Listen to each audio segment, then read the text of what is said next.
1 aos Tessalonicenses 4, de 1 a 8. Achamos?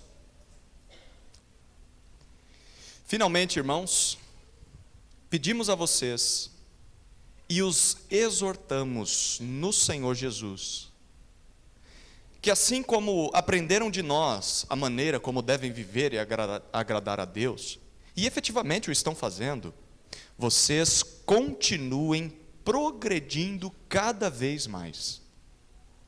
Porque vocês sabem quantas instruções demos a vocês da parte do Senhor Jesus. Pois a vontade de Deus é a santificação de vocês, que se abstenham da imoralidade sexual, que cada um de vocês saiba controlar o seu próprio corpo em santificação e honra, não com desejos imorais, como os gentios que não conhecem a Deus.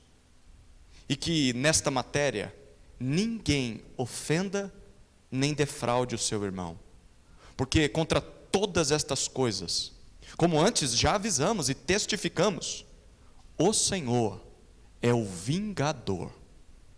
Pois Deus não nos chamou para a impureza, e sim para a santificação. Portanto, quem rejeita estas coisas, não rejeita uma pessoa, mas rejeita Deus, que também dá o seu Espírito Santo a vocês. Amém? Deus criou os cavalos, concorda? Ok. Os cavalos têm um propósito: glorificar a Deus. E muito desse propósito dos cavalos é cumprido quando eles servem para o uso humano, para a montaria do homem. O cavalo tem uma estrutura e uma força que é própria para isso. E o homem, desde os tempos antigos, usa o cavalo para o transporte, usa para o esporte, usa também para a guerra e para trabalho agrícola. Enfim, há vários usos que o cavalo pode servir nas mãos do homem. Mas para isso, os cavalos precisam ser domados, domesticados. O instinto natural do cavalo não é servir o homem. O cavalo, por natureza, ele se preserva, se protege. Quem aqui já teve contato com um cavalo chucro, um cavalo selvagem, ele não quer ser montado. É por isso que é necessário todo um treinamento, uma domesticação, que demora tempo, tem técnica para isso. Caso contrário, ele vai continuar selvagem, ele vai destruir tudo à sua volta.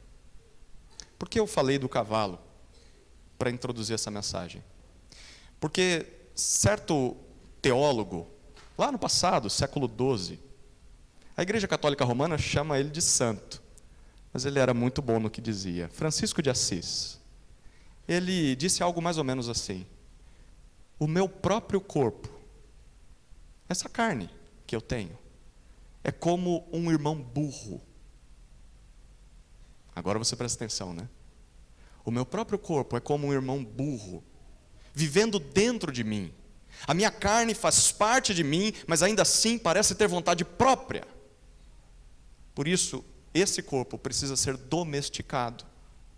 Caso contrário, ele vai nos levar à destruição. Parece que Francisco de Assis tinha lido esse texto antes de pensar a respeito disso. Porque Deus criou os nossos corpos. Sim ou não?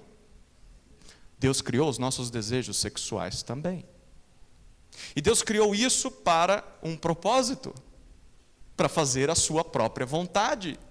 E à medida em que nós cumprimos a vontade de Deus, nós encontramos verdadeira realização, verdadeiro prazer, verdadeira satisfação. Mas o pecado deformou isso. Desde que Adão e Eva viraram as costas para Deus e o pecado entrou na humanidade, ele gerou em nós poderíamos chamar de instinto, na falta de uma melhor palavra, de autogratificação. Nós pensamos em nosso próprio prazer. E isso nos conduz a uma vida sexual selvagem, como um cavalo que não tem limites. Uma vida de imoralidade. Uma vida sem cercas, sem controle. Qual é o resultado disso? Bom, o resultado disso é destruição, degradação, tanto de si mesmo, sua mente, seus gestos, seu corpo, seus olhares, quanto destruição de todos à nossa volta. Isso destrói casamentos, isso destrói famílias, isso destrói a vida de filhos, destrói a vida de igrejas, destrói relacionamentos de amizade. O nosso corpo é como uma Ferrari, e por conta do pecado, essa Ferrari perdeu o freio. O que vai acontecer se você pegar, Fernão Dias, essa reta aqui, e acelerar no máximo que puder? Na primeira curva, você vai capotar essa Ferrari. Os desejos sexuais são como essa Ferrari, sem freio. É necessário freio. Senão, o que vem pela frente é só destruição. Tudo bem, um cavalo, para ser útil, precisa de domesticação. E se eu e você quisermos desfrutar do máximo do nosso potencial, o máximo prazer nessa área sexual, se nós quisermos fazer isso, teremos que cumprir o propósito de Deus para a sexualidade. E o propósito de Deus para a sexualidade é o desfrute e é a reprodução dentro do casamento, entre um homem e uma mulher. Nenhum outro ambiente. Se nós quisermos isso, precisamos ser domados, domesticados pela palavra de Deus. Temos de aprender a controlar o nosso corpo, o irmão burro que habita em nós. Como nós podemos fazer isso? Bom, 3 orientações de Paulo nesse texto. Caso contrário, esse corpo vai nos levar à ruína. Primeira orientação: viva de forma que agrade a Deus. Viva de forma que agrade a Deus. Olha os versículos 1 e 2 mais uma vez.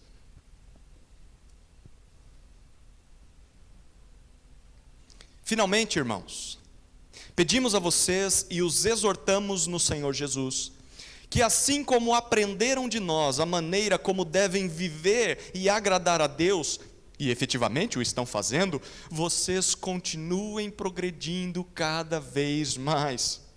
Porque vocês sabem quantas instruções demos a vocês da parte do Senhor Jesus.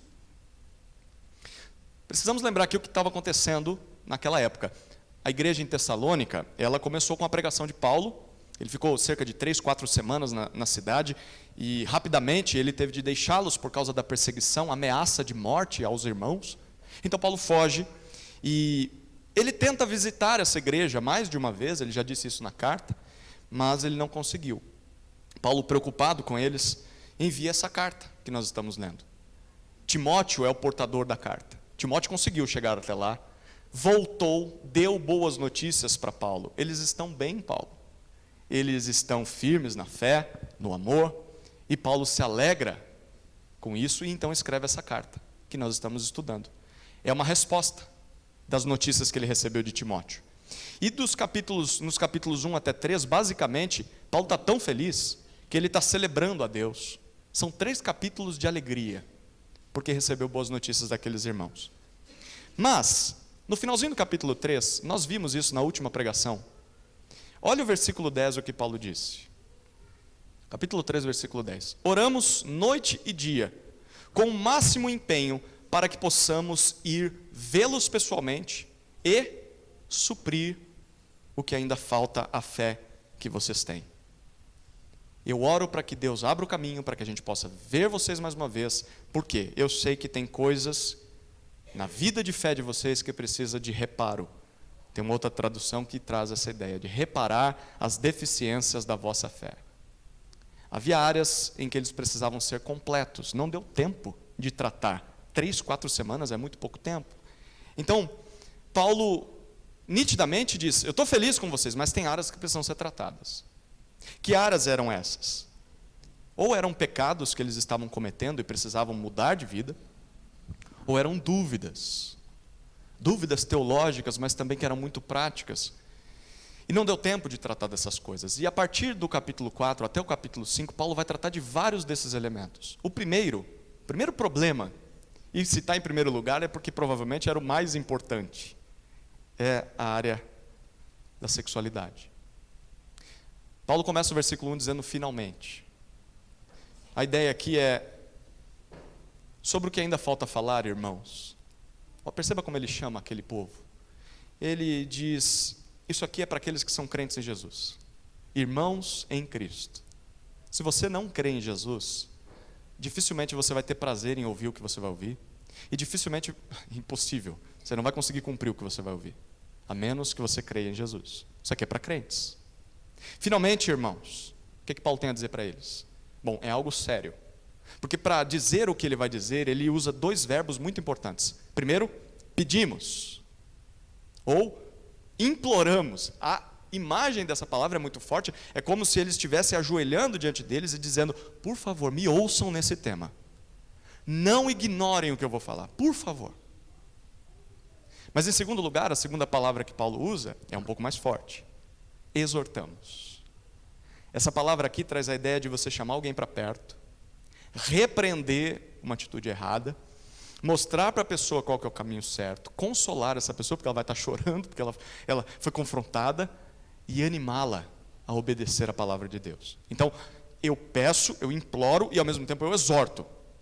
É importante que vocês deem ouvidos a isso. Os tessalonicenses precisavam querer fazer isso. Por isso o pedido. Não dá para forçar alguém a cumprir o que esse texto diz. A pessoa precisa desejar. Ao mesmo tempo, ele precisou exortá-los.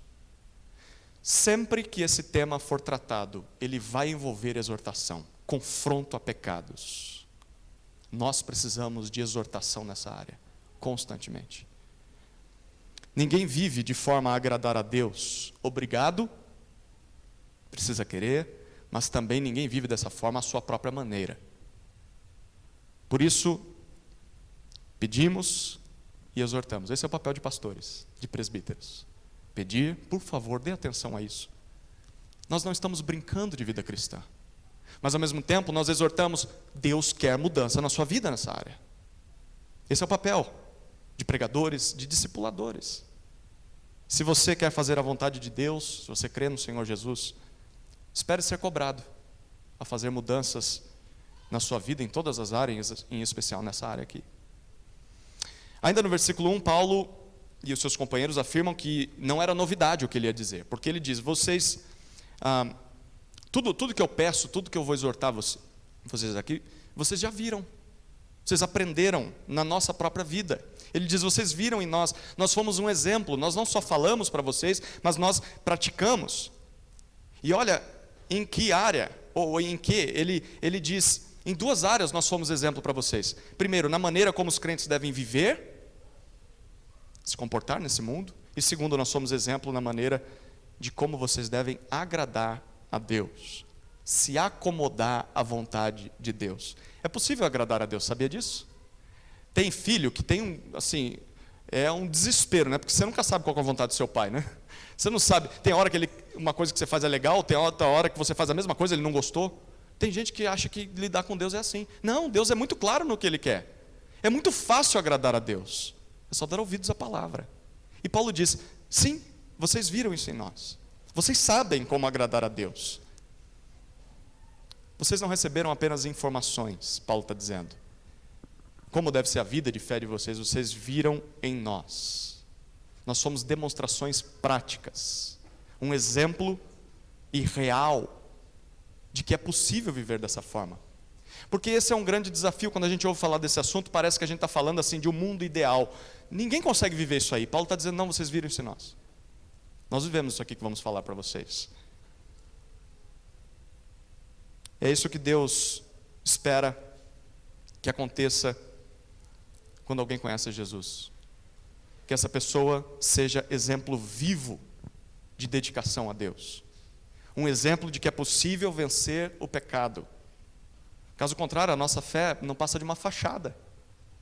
Né? Você está bem comportado aqui no domingo, 2 horas só. Mas durante o dia, sua vida continua imoral. Que sentido faz isso? Que vida miserável é essa? Que hipocrisia. Não, a fé vai mudar quem nós somos. O discurso vai andar de mãos dadas com a prática. E Paulo diz, vocês ouviram de nós, mas viram também. O que os tessalonicenses viram? O que eles ouviram de Paulo e de seus companheiros? Versículo 1 ainda continua. Vocês estão colocando em prática. Ele diz: vocês efetivamente estão fazendo aquilo que viram e ouviram. Mas a pergunta é: isso era suficiente? Vocês estão fazendo já. É suficiente? Não, porque o final do versículo 1 diz: vocês devem continuar progredindo cada vez mais, em abundância, a ponto de transbordar. Tem duas implicações para nós aqui. A primeira é que Deus deseja transformar para melhor a vida de todo aquele que crê em Jesus. Se você crê em Jesus, Deus quer te transformar, de dia a dia, de glória em glória. Deus quer mudar a nossa forma de viver. Ao invés de agradar pessoas, ao invés de agradar o pecado, ao invés de agradar a nós mesmos, Deus espera que agrademos a Ele. É essa a nossa vida a partir do momento em que cremos em Jesus. A fé em Jesus vai produzir mudanças. Você sabia disso? Você vê isso na sua vida? O que ainda falta mudar na sua vida? Que você sabe que Jesus quer que mude. Por que não mudou ainda? A segunda implicação é que Deus não só quer transformar a nossa vida, mas Ele não se contenta com o nível de transformação a que já chegamos. Olha o que o versículo 1 ainda disse: continuem progredindo cada vez mais. Deus quer que a gente sempre cresça. Deus quer que o progresso seja abundante. Logo, nós também não devemos nos contentar com uma obediência parcial. Se obedecemos até hoje, que bom, mas Deus quer mais. Deus não se contenta com o que você produziu até agora. Nunca ache que já chegou lá. Nunca ache que já chegou à perfeição em qualquer área da vida. Pelo contrário, continue buscando ela cada dia mais. Continue progredindo nisso. E no versículo 2, Paulo explica por que ele está pedindo e exortando isso. Ele diz: porque vocês sabem muito bem, vocês já conhecem quantas instruções nós demos a vocês da parte do Senhor Jesus. Paulo ficou pouco tempo lá em Tessalônica, mas apesar de ter ficado pouco tempo, dá para imaginar que Paulo falava bastante, né? Às vezes as pessoas reclamam que eu prego muito. Imagina Paulo, ele pregava bastante, muito mesmo, de tempo também, muito conteúdo. Ele sabia que tinha pouco tempo entre as pessoas. Então ele falava, e ele dizia: eu falei muitas coisas para vocês, inúmeras ordens de Jesus a vocês, vocês sabem disso. Percebeu como Paulo chama Jesus nesse versículo? Senhor. Reparou? Senhor é a tradução da palavra grega Kyrios, que era o título que se dava a César, o imperador romano. O que Paulo está dizendo aqui? Apesar sim de vocês serem cidadãos romanos, vocês estão debaixo da autoridade de César, mas vocês têm um novo rei. Vocês têm um novo imperador, muito maior do que o César. Um rei a quem vocês devem se submeter em todas as áreas. E esse novo dono, esse novo Senhor, é Jesus Cristo. Vocês não são mais propriedades de si mesmos. Vocês não são simplesmente propriedade de César. Vocês são propriedade de Cristo. Por isso, Jesus tem todo o direito de dar quantas instruções Ele quiser. Quantas ordens, quantas ordenanças, quantas notificações Ele desejar. Porque Ele é dono de vocês. Vocês não são voluntários na obra de Deus. Vocês são servos. Ele é o seu dono. Ele é o seu Senhor. Queridos, a vida cristã possui ordens. Possui instruções. A vida cristã não é para ser vivida do nosso jeito, mas do jeito do Senhor Jesus. Só nesses 2 versículos nós vimos Jesus sendo chamado de Senhor 2 vezes, você reparou? Senhor, Senhor. Lembre-se disso. Antes de te salvar, por pura graça, sem que você merecesse, você estava perdido. Perdido nos seus delitos, perdido nos seus pecados. Você era merecedor da ira de Deus. Você era merecedor da condenação ao fogo eterno no inferno. Deus te resgatou por um alto preço. Deus te comprou e foi o preço do sangue do seu próprio filho cravado naquela cruz. Então, se Deus te alcançou por meio dessa salvação, Deus tem todo o direito de ordenar como vai ser sua vida a partir de agora. Você estava morto, agora você está vivo. Para quê? Porque Ele te deu vida. E Ele vai determinar como vai ser essa vida daqui para frente. A obediência a Deus depois de salvo é uma resposta de gratidão por tudo que Ele fez por nós. Então nós identificamos aqui 2 papéis. Primeiro, o papel daqueles que são pastores, ministros, líderes de grupo, pastores. presbíteros. O nosso papel é transmitir essas instruções. Nosso papel é ensinar, é repetir isso, aquilo que a Bíblia fala aos crentes. Falar, mas não só falar, dar um exemplo. Buscar ser aquilo que o texto está dizendo e fazer isso sem medo, sem covardia, sem pedir desculpas. Gente, desculpa, mas eu preciso exortar vocês. Não, eu não tenho que pedir desculpas. Eu tenho que exortar porque Deus está mandando fazer isso. Ele é dono de vocês.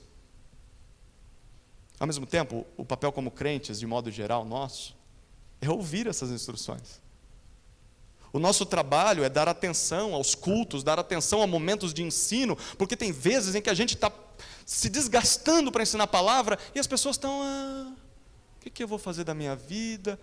É sério, o seu dono está falando, não é o seu pastor, o seu dono está falando através do texto, a palavra que ele inspirou. Se você não der ouvidos a isso, você está enrascado, você estará em problemas. Dê atenção e pratique, porque de nada adianta só ouvir, mas não fazer. Se esforce, se dedique pessoalmente nisso. Como que nós podemos aprender a controlar, a domesticar o nosso corpo, os nossos desejos sexuais? Primeira orientação, viva de forma que agrade a Deus.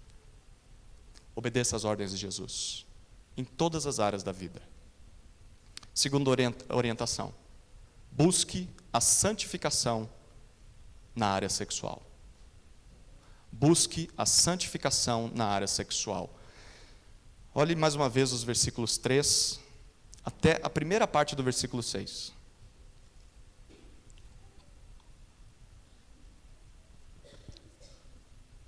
Pois a vontade de Deus é a santificação de vocês, que se abstenham da imoralidade sexual, que cada um de vocês saiba controlar o seu próprio corpo em santificação e honra, não com desejos imorais como os gentios que não conhecem a Deus, e que nesta matéria ninguém ofenda nem defraude o seu irmão. Depois de pedir e exortar aos Tessalonicenses que eles vivam de forma que agrade a Deus, Paulo aqui dá a razão. Esse é o coração desse texto, esses versículos. Na verdade, o comecinho do versículo 3 é o coração de tudo que Paulo está dizendo aqui. A parte mais importante, versículo 3. Pois a vontade de Deus é esta. Qual que é a vontade de Deus? A santificação de vocês. Nós precisamos de duas explicações aqui. A primeira é quanto à vontade de Deus, porque Paulo falou sobre a vontade de Deus. É verdade que tem áreas da nossa vida e momentos da vida que a gente não é capaz de descobrir qual é a vontade de Deus para a nossa vida. Por exemplo, que roupa você escolheu para vestir hoje? Eu acho que poucos de nós ou ninguém fez isso, né? Abriu a Bíblia tentando descobrir, vou colocar um blazer ou não? Como a gente sabe a vontade de Deus para esse momento? Bom, pelo menos de maneira recatada você deveria ter se vestido. Mas assim, que cor você vai usar? Não sei. Deus me dá liberdade de escolher as cores. O que nós vamos tomar de café da manhã também? Não dá para saber qual é a vontade de... Bom, até dá, né? Não vai comer bacon com ovos, né? Desculpa os americanos aí, mas toda hora não, né? Não dá. Tem coisas que aparentemente Deus nos dá liberdade de escolher. E desde que nós estejamos norteados pela palavra, nós temos liberdade. Mas há áreas na vida em que a vontade de Deus é expressamente declarada para nós. Tem coisas que Deus claramente revelou. Esta é a minha vontade. Nós estamos diante de um desses textos. Se Deus diz claramente, esta é a minha vontade, o que você acha que Deus espera que a gente faça? Eu acho que não vou dar ouvidos a isso. É isso? Não. Então, se essa é claramente a vontade de Deus, você ouve e você pratica. Então é possível agradar a Deus, como eu falei, e a vontade de Deus é para todos nós. Esta é a vontade de Deus para vocês, a santificação. Isso é vontade de Deus só para mim? Sim ou não? Isso é vontade de Deus para você também, não é? É vontade de Deus para o crente da outra igreja também? É vontade de Deus para os crentes dessa geração? É vontade de Deus para os crentes da geração passada? Foi? É vontade de Deus para os que virão? É vontade de Deus para os adolescentes? É vontade de Deus para os jovens? É vontade de Deus para todos os crentes em Jesus? Não tem exceção. Não existe outro caminho. Deus deseja a santificação de todos nós, não só de alguns mais espirituais, não só daqueles que estão envolvidos em ministério, é de todos nós. Tem gente por aí, em nome de Deus, dizendo que não é bem por aí, a gente não precisa ser tão santo assim. Mentira! O texto está dizendo, essa é a vontade de Deus para vocês, santificação. Essa é a primeira explicação quanto à vontade de Deus. A segunda, nessa declaração de Paulo, é quanto à palavra santificação. O que significa santificação? Nesse trecho, nós já lemos do 1 ao 8, ela é repetida 3 vezes essa palavra. Santificar significa separar algo. Santificação é usar ou separar algo para dedicar isso para um uso exclusivo. Eu não vou usar para outra coisa. Deus é santo. Deus é único. Deus é separado de toda a criação. Deus é perfeito, Deus não tem pecado, Deus não tem maldade. E ao nos salvar, Deus deseja que sejamos como Ele. Deus deseja que sejamos santos, sejamos dedicados a Ele. Exclusividade. E Deus deseja que nós sejamos um reflexo de quem Ele é. Santos como Ele é. Perfeitos como Ele é. É o que Ele sonha para nós. É o que Deus deseja para nós. Então, santificação não significa a ausência de falhas, porque todos nós somos pecadores.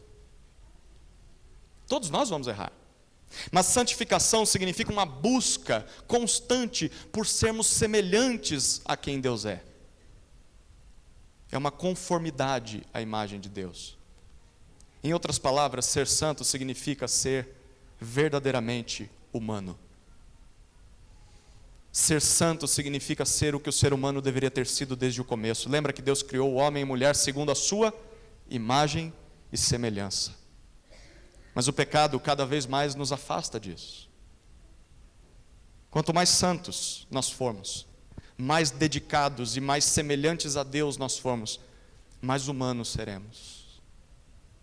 Mas o contrário também é verdade. Quanto mais distantes de Deus nós estivermos, mais selvagens nós seremos. Nós viveremos em degradação. A vontade de Deus é a nossa santificação. Em que áreas? Como é que eu posso buscar essa santificação? Bom, Paulo e seus companheiros dão um exemplo, pelo menos um exemplo. Santificação na área sexual. No versículo 3, ainda no versículo 3, até o começo do versículo 6, Paulo apresenta 3 maneiras de buscar a santificação do corpo, dos desejos, dos prazeres, da satisfação sexual. Primeira maneira, está no versículo 3 ainda, é a abstinência. Abstinência. Olha o que Paulo diz no versículo 3 ainda. Que se abstenham da imoralidade sexual. Há uma versão que traduz como prostituição. Talvez a sua Bíblia esteja assim. É imoralidade sexual o termo que Paulo usa. Pode ser traduzido por prostituição também, mas a palavra aqui é bem ampla. E ela tem vários significados, vários pecados sexuais. Usar o seu corpo apenas para o seu próprio prazer. Eu não preciso entrar em mais detalhes, porque nós temos crianças e elas precisam ouvir o que está aqui nesse texto. Porque Deus revelou toda a Escritura para todo o povo de Deus. Você sabe do que eu estou falando. Usar o próprio corpo para a própria satisfação. Esse texto está condenando isso. Mas também está condenando a fornicação, o adultério, a bestialidade. Está condenando o vender-se intimamente aos outros, ou mostrar-se intimamente aos outros, partes do corpo, para que os outros vejam, aplaudam, desejem. O texto está condenando relações sexuais com pessoas do mesmo sexo, conversas e pensamentos imorais, ver ou consumir nudez, pela internet, pela televisão, pelo celular. Essa palavra pode significar tudo isso na nossa época. E o que os tessalonicenses deveriam fazer? Ele diz, vocês devem se abster dessas coisas. Vocês devem parar. Pare. Pare com isso. Você deve interromper essas práticas. Poderia ser comum na vida pagã que você tinha, mas agora não é comum. Você descobriu o propósito do seu corpo. Você já não é dono de si mesmo. Ele é teu dono. Então pare, se abstenha, fique longe dessas práticas, se afaste o máximo possível. Porque se você não se afastar da imoralidade sexual, você nunca vai crescer em santificação. A vontade de Deus, para mim e para você, é que agora, hoje, começando por esse momento, você pare de consumir pornografia. A vontade de Deus para você é que você pare de satisfazer a si mesmo nessa área. A vontade de Deus é que você pare de ter relações sexuais antes do seu casamento, no seu relacionamento de namoro, de noivado. Deus quer que você pare. A vontade de Deus é que você pare de trair a sua esposa, pare de trair o seu marido. A vontade de Deus é que você pare de se vender, de se mostrar nas redes sociais. Pare de se vender quando se veste. Não existe santificação sem dizer não para essas coisas. Abstinência. Segunda maneira, versículo 4.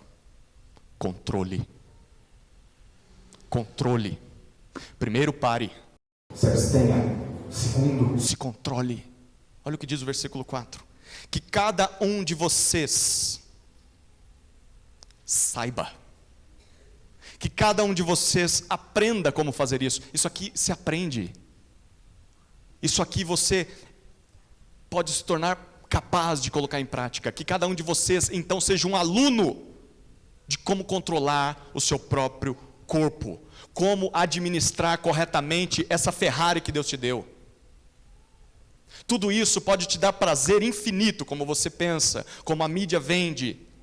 Mas é uma Ferrari sem freio. Aprenda a pilotar essa Ferrari. Coloque freios nela. Controle-se. Seja alguém que se domina. Como deve ser esse controle do nosso corpo? Paulo apresenta duas formas. Primeiro uma forma positiva, depois uma negativa. A positiva ainda está no versículo 4. Em santificação. Dedique os seus membros, os membros do seu corpo, todos eles, a Deus. Dedique a Ele, santificação. Segundo, saiba controlar o próprio corpo em honra, dando o devido valor a esse corpo que Deus te deu, respeitando o corpo que Deus te deu, não degradando e abusando do corpo que Deus te deu. Mas tem uma forma negativa, versículo 5. Não com desejos imorais. Quem é que vive em desejos imorais? Os gentios, que não conhecem a Deus. O que significa essa expressão, não com desejos imorais? Não dando vazão ilimitada às suas paixões sexuais, que surgem do fundo do seu coração. Isso aqui é contracultural. Se você liga a televisão, se você abre o Instagram, eles vão falar, faça o que você quiser. Se relacione com quem você quiser, com quantas pessoas você quiser. No final das contas, o que vale é o teu prazer. E Deus está dizendo, não, eu não te criei para isso. Eu não te criei para viver uma vida sem limites. Você não vai ter satisfação nisso aí. Isso vai levar à morte. Aprenda a controlar o seu corpo. Não dessa forma. Não existe santificação na vida cristã sem o controle do próprio corpo. Quem vive de forma descontrolada, quem vive satisfazendo todo e qualquer desejo, é quem não conhece a Deus. Ele disse, não como os gentios que não conhecem a Deus. Eu quero perguntar para você, será que isso te define? Você é alguém que hoje olha e fala, eu não consigo controlar. Eu não consigo, isso aqui para mim é impossível. Paulo está dizendo, isso é atitude de gentio. Você não nasceu de novo. Você ainda é pagão. Você ainda é descrente, porque é assim que eles vivem. Ah, mas eu creio em Jesus, mas ainda assim não consigo. É por isso que Paulo diz, saiba, é possível aprender. Você já tentou aprender? Ou você simplesmente diz, não dá mesmo, eu vou me entregar nessa área. Você precisa aprender. E ninguém aprende de braços cruzados, aprende se dedicando, se esforçando. Como é que se aprende a dominar o próprio corpo? A chave está no que Paulo disse. Os gentios vivem sem controle porque eles não conhecem a Deus. Sabe como nós vamos viver com controle? Conhecendo a Deus. Se nós nos esforçarmos para conhecer a Deus, o caráter de Deus, quem Deus é, as ações de Deus, quem Deus é e o que Ele faz, se nós nos debruçarmos na palavra dEle, quanto mais nós fizermos isso, mais nós vamos conhecer a nós mesmos, os nossos pecados, as nossas fraquezas, e mais nós vamos conhecer o que se faz para controlar o corpo. É possível. Deus dá o caminho das pedras. Escritura está aí, à nossa disposição. É possível se dominar na área sexual, mas para isso é preciso se matricular na escola, aprender, se esforçar, se dedicar. Terceira maneira de buscarmos a santificação na área sexual, está no começo do versículo 6, é respeito. Primeira, abstinência. Segunda, controle. Terceira, respeito. No versículo 6, Paulo diz que nesta matéria, ninguém ofenda nem defraude o seu irmão. A palavra ofender traz a ideia de iludir, de prejudicar alguém para tirar vantagem. Pecar contra alguém. Não defraude, não engane a pessoa, não explore a pessoa, não se aproveite da pessoa. O que Paulo está dizendo aqui? Que buscar a santificação não significa apenas abandonar a imoralidade sexual, não significa apenas aprender a controlar os próprios apetites sexuais, mas também passa por respeitar outras pessoas, especialmente irmãos e irmãs. Às vezes, nós conseguimos esconder muito bem a nossa imoralidade. As coisas acontecem só aqui dentro, ou num quarto em secreto. Ninguém vê.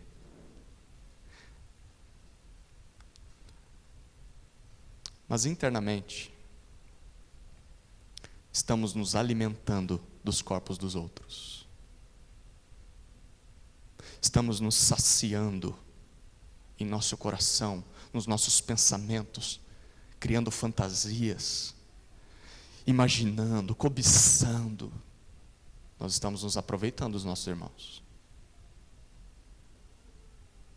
Muitas vezes nós estamos vendendo o nosso corpo com trajes que chamam atenção para um decote, chamam atenção para um bíceps bem trabalhado. Por que a gente faz isso? Porque a gente quer que as pessoas olhem, a gente quer que as pessoas aplaudam ou talvez desejem. Isso é pagão, isso é gentil, o corpo não foi feito para isso.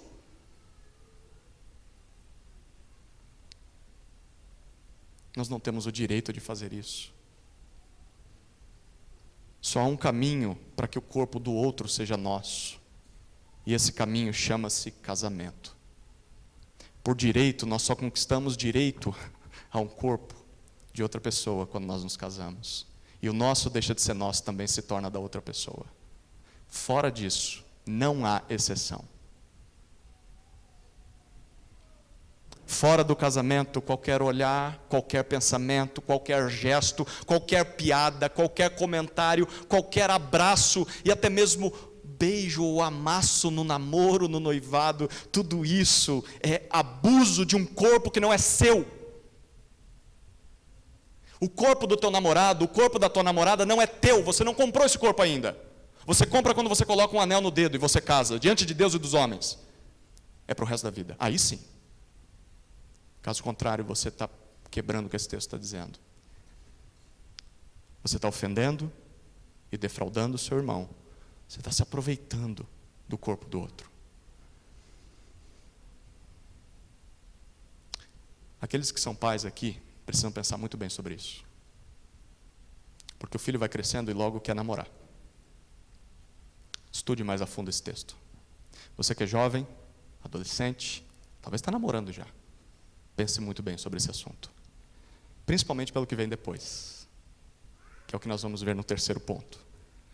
Como nós aprendemos a controlar o nosso corpo, a domesticar os desejos sexuais? Segunda orientação, busque a santificação na área sexual. Terceira orientação, lembre-se dos motivos de tudo isso. Quais são os motivos de cumprirmos isso na nossa vida? versículo 6, a segunda parte dele, até o versículo 8.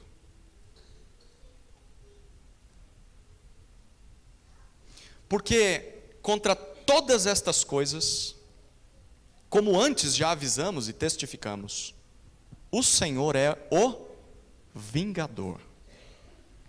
Pois Deus não nos chamou para a impureza, e sim para a santificação. Portanto, quem rejeita estas coisas não rejeita uma pessoa, mas rejeita Deus, que também dá o seu Espírito Santo a vocês. Por que é que nós faríamos tudo o que ouvimos nessa noite? Coisas tão absurdas no mundo libertino como o nosso. Se você compartilhar isso aqui com os seus amigos de faculdade, eles vão dar risada da sua cara. Talvez você esteja internamente dando risada desse texto, dizendo, isso aqui não existe. Na nossa época não se fala uma coisa dessas. Quanto mais viver uma coisa dessas. Bom, era algo que já era absurdo no mundo de Paulo. No mundo dos Tessalonicenses, eles viviam em imoralidade. Olha, para não dizer pior do que a nossa. Era comum homens que tinham posses terem amantes, assim, reconhecidas pelas esposas. Não tinha muito o que fazer, não. A lei protegia eles. Imperadores, com exceção de 1 ou 2, todos eram homossexuais. Era comum, quando você fosse fazer uma fezinha pagã, nos templos de adoração aos deuses gregos, você encontrasse prostitutos e prostitutas lá. O culto acontecia em pecados de imoralidade. Isso era o culto. Então eles viviam numa cultura que era assim, semelhante à nossa, para não dizer pior. Hoje também não dá para competir, né, com aquela época. Por que é que nós faríamos uma coisa dessa, tão absurda para o nosso mundo? Bom, Paulo apresenta 4 motivos. O primeiro motivo, por causa do juízo de Deus. No versículo 6 ele mostrou isso. Ele começa a segunda parte do versículo 6 dizendo por quê. Isso significa, vou dar a razão das ordens anteriores. Porque contra todas estas coisas, todos os pecados acima citados, especialmente os pecados que você comete contra o seu irmão na área sexual, você está se aproveitando do outro, ou está se vendendo ao outro, fazendo o outro pecar por causa a sua forma de se vestir. Contra todos esses pecados, o Senhor é o vingador. Nós já tínhamos avisado vocês antes, nós já tínhamos testificado, insistido enfaticamente sobre isso. A gente já alertou vocês. Qual que é o significado do que Paulo está dizendo no versículo 6? É que Jesus Cristo, o Senhor, o Rei, o soberano sobre toda a criação, um dia fará justiça contra todo pecado sexual. Por mais obscuro que esse pecado tenha sido, por mais escondido que ele tenha sido praticado, por mais impune ou absolvido que ele tenha sido nesse mundo, todo pecado sexual vai ser punido por Cristo.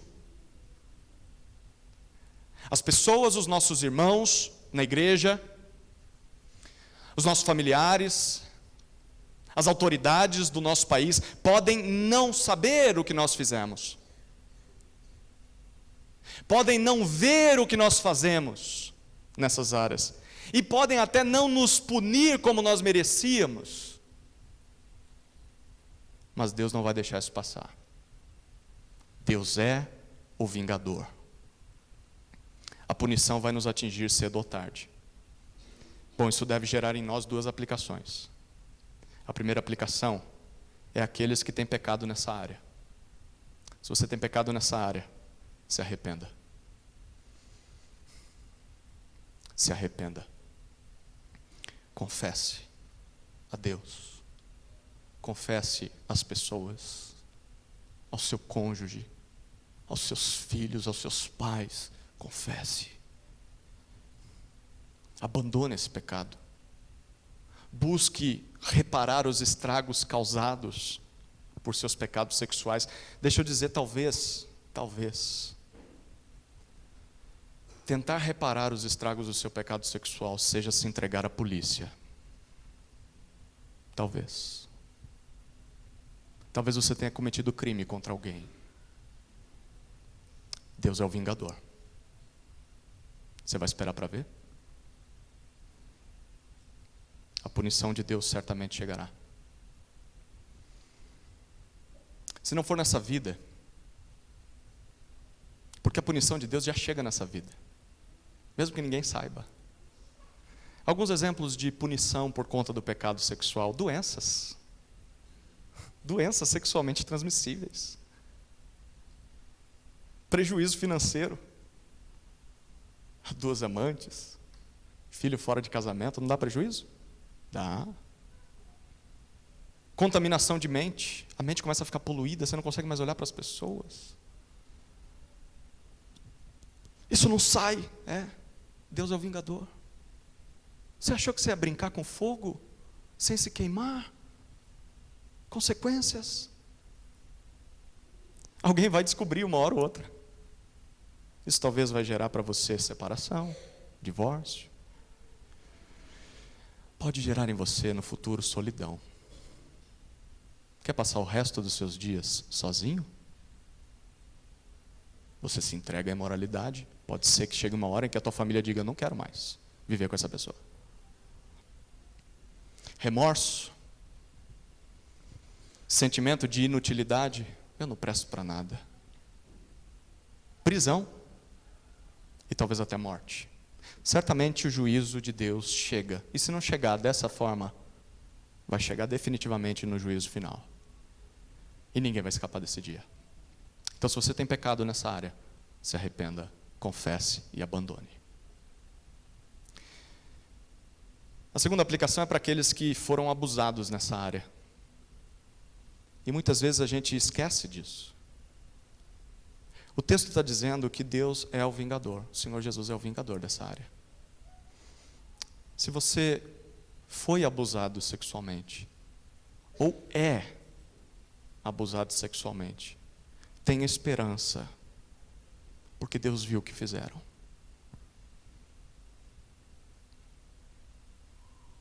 Deus viu o que fizeram, e Deus um dia vai castigar justamente esse pecado. Mas lembre-se disso, não é você que deve fazer vingança. O texto diz que o Senhor é o vingador, não eu, não você. Então espere o juízo final aos seus agressores, ele vai chegar. Mas você também pode procurar os juízos temporais de Deus, desse mundo, para punir coisas assim. Se te abusaram, se te abusam, denuncie autoridades competentes. Não encubra. Se você é pai e mãe e sabe de algo assim, não encubra. Porque senão você se torna participante desse pecado. Deus vai punir o agressor, mas vai punir quem encobriu também.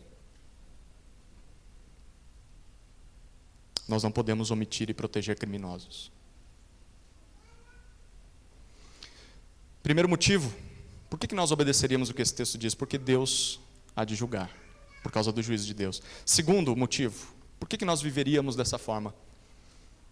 Por causa do chamado de Deus. Olha o versículo 7. A segunda razão, Paulo diz: pois Deus não nos chamou para a impureza. Nós não fomos escolhidos, nós não fomos salvos para continuar numa vida de imundície, de imoralidade sexual. Nós fomos salvos para a santificação, para sermos dedicados e imitarmos a Deus. Aqui está um dos indicadores que mostram se nós fomos chamados, eleitos, salvos soberanamente por Deus. Nós vamos buscar a santificação.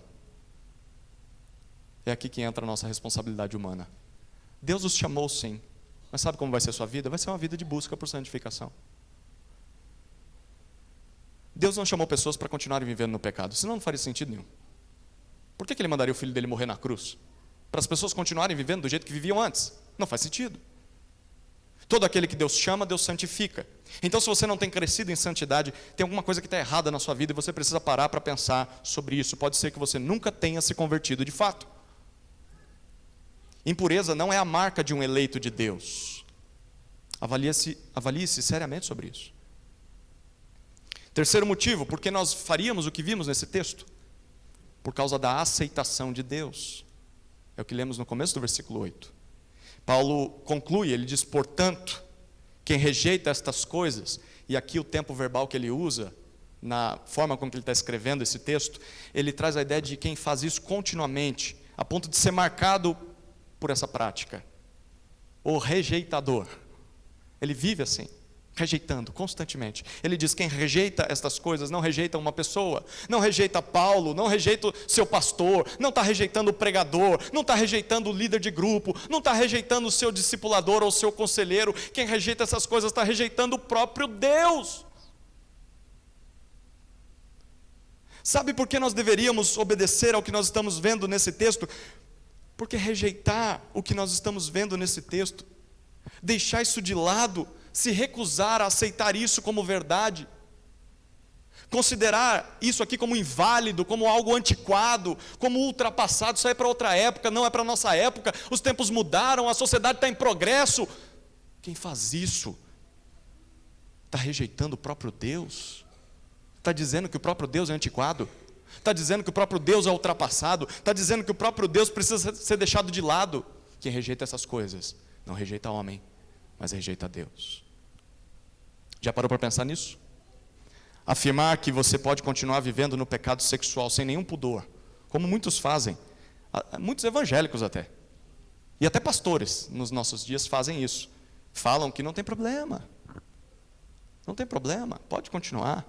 Tem um cara que foi famoso na década de 90 que hoje em dia diz isso, um tal de Caio Fábio, né? Não tem problema, dê vazão aos seus desejos, seus impulsos. Afirmar isso é rejeitar a Deus, porque esse texto está deixando muito claro o que Deus espera de nós. Tem uma frase que me marcou no estudo desse texto, eu queria dizer para vocês. Em nossas vidas, quando a imoralidade entra por uma porta, Deus sai pela outra. Se você quer imoralidade, você está virando as costas para Deus.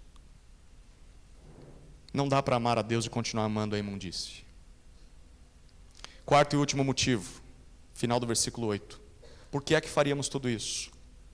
Por causa da capacitação do Espírito Santo de Deus.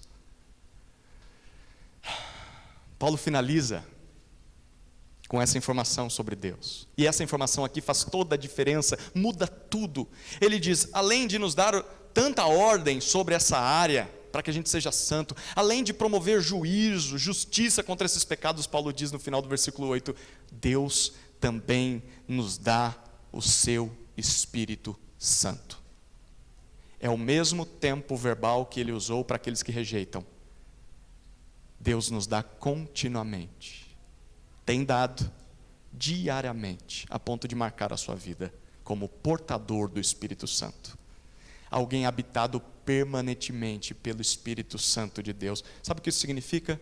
Significa que Deus não só exige santidade do seu povo, como Deus capacita esse povo a buscar santidade. E a capacitação está aqui, através do Espírito Santo. Por conta própria, nós somos incapazes de fazer o que vimos nesse texto. Nós não conseguimos abandonar os nossos pecados, muito menos os sexuais. E aqui está a melhor notícia dessa noite. O que Deus está mostrando para mim e para você é que Ele sabe disso. Ele sabe que nós viveríamos como um cavalo selvagem. Mas Ele nos deu tudo o que nós precisamos para obedecê-lo nessa área. Ele nos deu de si mesmo. Ele nos deu o seu próprio Espírito, que é santo. Significa que Ele vai produzir em nós o quê? Sujeira? Imoralidade? Não, santidade. É possível dizer não ao pecado sexual. É possível controlar o seu corpo. É possível buscar a santificação como? Através da obra do Espírito Santo de Deus em nós. Isso é algo que o gentio, o pagão, o descrente não tem e nunca vai ter, se não crer em Jesus. É por isso que ele não consegue. É por isso que isso é loucura para ele, porque ele não tem o Espírito de Deus. Então ele está morto. E para ele isso é prazeroso e é gostoso de viver nessa vida. Será que isso vai exigir sacrifício de nós? Sim ou não? É claro que vai exigir sacrifício, é lógico, vai te custar tudo. Vai te custar uma entrega total. Mas nada que se compare com o sacrifício que Deus fez para te tirar do lamaçal de pecado. Nada que se compare com o que Deus fez para te salvar e para te santificar. Deus sacrificou o seu próprio Filho à morte por um pecador miserável como eu e você. Através da morte de Jesus, Deus só não nos libertou da escravidão ao pecado. Deus só não nos deu perdão do juízo final, como Deus nos deu o seu próprio Espírito para nos dar desejo por buscar santidade e para nos dar forças para enfrentar o pecado e vencer o pecado sexual. Queridos, louvado seja Deus que por meio de Jesus é possível vencermos o pecado sexual. Nunca se esqueça disso. Ele nos deu o seu Espírito Santo. Como aprender a controlar os desejos, a domesticar o nosso corpo? Terceira orientação, lembre-se dos motivos de tudo isso. Um cavalo selvagem, para cumprir o seu propósito, precisa ser domado, domesticado. Se eu e você quisermos desfrutar da vontade de Deus para a nossa sexualidade, precisamos aprender também a nos domesticar, a nos domar. Ou melhor, precisamos ser domesticados e domados pela palavra de Deus e pelo Espírito de Deus. Eu tenho 2 palavras finais aqui. A primeira é para você que se vê escravo desse pecado. Você que concorda com tudo que ouviu. Mas a sua semana é difícil, porque você se vê como alguém que não consegue sair dessa vida. Tem 2 possibilidades. A primeira possibilidade, você não se converteu ainda. Você ainda está morto. Não vai conseguir mesmo. Então, a resposta de Deus para você é: se arrependa e crê em Jesus. Se renda a Jesus. O Salvador, libertador da escravidão ao pecado. Ele vai te libertar. Mas a segunda possibilidade é que você se converteu sim, mas ainda não se utilizou de todas as ferramentas que Deus te deu para sair dessa escravidão. Deus te deu recursos para sair dessa escravidão. O Espírito Santo tem poder para te libertar da escravidão ao pecado sexual. Tenho esperança. E aí a minha palavra vai para você, a segunda palavra final. A você que crê em Jesus e quer vencer esse pecado. Talvez você não seja um escravo desse pecado, mas ele, vez ou outra, te derruba. Você quer vencê-lo. Bom, a primeira coisa que você deve fazer é reconhecer essa fraqueza. Confessar isso. Porque ficar negando não ajuda em nada. Não, eu estou bem. Isso vai passar, é só uma fase. É comum, todo mundo faz na minha idade. Não. A vontade de Deus para você é a santificação. Para todos, em todas as épocas, em todas as idades. Então não assuma, não diga que isso é normal. Reconheça, confesse, arrependa-se e se esforce para abandonar esse pecado através da capacitação do Espírito Santo. A pergunta é: como eu me esforço? Bom, você pode se utilizar de alguns meios de graça que o Espírito Santo usa para nos santificar. E eu vou dar algumas dicas práticas para você. Primeiro, vida de oração. Uma das primeiras coisas que a gente para quando cai no pecado sexual é para de orar. Retome a sua vida de oração. Que seja 1 minuto por dia. No próximo dia, tente 2. Volte a ter tempos de oração com Deus. Segunda, volte a conhecer a palavra, a ler a Escritura, a memorizar versículos bíblicos. Valorize o conhecimento da Escritura. Anote o que você aprende. Se aprofunde nesse livro. Você já leu a Bíblia inteira? Quantos anos tem de crente? Nunca leu a Bíblia inteira? Volte a ler a Bíblia. Vá no teu ritmo, mas volte a conhecer a palavra de Deus. Terceira dica, terceiro meio que o Espírito usa para nos santificar é praticar a palavra. De nada adianta você conhecer um monte de versículo, saber tudo da Bíblia, responder um monte de perguntas dos outros, mas você não pratica o que você vê.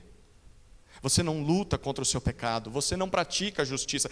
Coloque isso em prática, comece com uma prática por dia, pelo menos. Deus, eu quero mudar isso na minha vida. Quarta dica, desfrute da comunhão. Acho que isso aqui não vale nada. É só mais um culto. Deus derrama graça sobre a sua igreja quando ela se reúne. Não deixe de congregar como é costume de alguns. Você acha que é à toa que Deus fala isso? A gente não está brincando aqui, não. A gente não está brincando de ser crente, brincando de ser pastor, brincando de ser igreja. Isso aqui é sério. Estar presente na vida da igreja faz bem para a sua santificação, te encoraja, te fortalece, te dá ânimo. Também participe dos grupos, porque não? Vou fazer propaganda. Nos grupos você vai conhecer gente mais de perto, vai poder fazer pergunta, vai poder aprender mais. E não abandone a mesa do Senhor. Não abandone a ceia. Tem gente que sabe que é dia de ceia, nem vem, que a vida está toda torta. Tem gente que está aqui, mas nem toma a ceia. Que história é essa? Onde você viu isso? A ceia é para que você realmente abandone os pecados. Se examine, confesse e participe. E por fim, uma última, quinta dica: preste contas. Tem alguém que caminhe do seu lado, um crente mais maduro, óbvio, né? Vai pegar um cego para guiar outro cego. 2 com problema na área sexual, 2 escravizados, né? Rapaz, estou com dificuldade, outro fala, também estou. E aí, o que a gente faz? Não vai conseguir ajudar. Olha para um crente mais maduro, uma mulher mais madura na fé, exemplar, e você se aproxime dessa pessoa. Aos poucos, vá tentando ter intimidade para falar, tem dificuldade nessa área, me ajuda, eu não aguento mais. Preste contas, busque um discipulado, talvez um aconselhamento, busque por socorro, direção pastoral. Eu ganho para isso, gente. Eu ganho para estar aqui, para ser auxílio. Eu tenho o maior prazer de sentar e estudar a Bíblia com as pessoas. Recentemente estava falando com um jovem lá no gabinete. Ele está com sede de Bíblia. Ele quer Bíblia. Eu falei, calma, vamos com calma. Vamos começar do começo. Aprender o que é o Evangelho. Eu falei, eu estou muito feliz de ouvir isso de você, desse seu interesse. Porque normalmente eu ensino a Bíblia para quem não está muito afim. Mas para quem está afim, dá prazer de ensinar a Bíblia, não dá? Seja esse jovem. Tenha prazer em aprender. Busque, eu quero, eu preciso. Deus não nos deu essas coisas à toa. Elas podem parecer simples para o mundo, podem parecer simples para nós, mas nas mãos do Espírito Santo de Deus são plenamente suficientes para nos libertar da escravidão aos pecados sexuais e produzir santificação em nós. Amém? Vamos orar.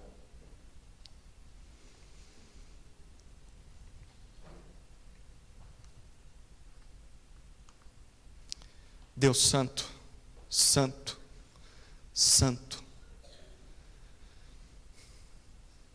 nós nos curvamos diante da Tua santidade. E nós reconhecemos que merecíamos ser consumidos por Tua glória, por Tua pureza, por Tua santidade. Ai de nós, porque somos homens e mulheres impuros, que vivem em meio a um povo de lábios impuros, de vidas impuras. Mas por causa da obra de Cristo, Senhor, nós também cremos de que o Senhor nos purifica de todo e qualquer pecado. O Senhor perdoou todos os nossos pecados. Então é nessa confiança que nós nos achegamos a Ti, pedindo perdão e pedindo por socorro. Santifica a Tua igreja, Senhor. Santifica o Teu povo. Santifica a nossa vida. Tira de nós toda a imoralidade. Tira de nós toda a imundície. Produz em nós santidade, através da ação do Teu Santo Espírito. O poder que ressuscitou Jesus dentre os mortos está em nós. Que venhamos a nos apropriar desse poder, permitir que o Espírito nos controle para nos libertar desse pecado. Santifica a Tua igreja, Senhor. É o que te pedimos, em nome de Jesus. Amém.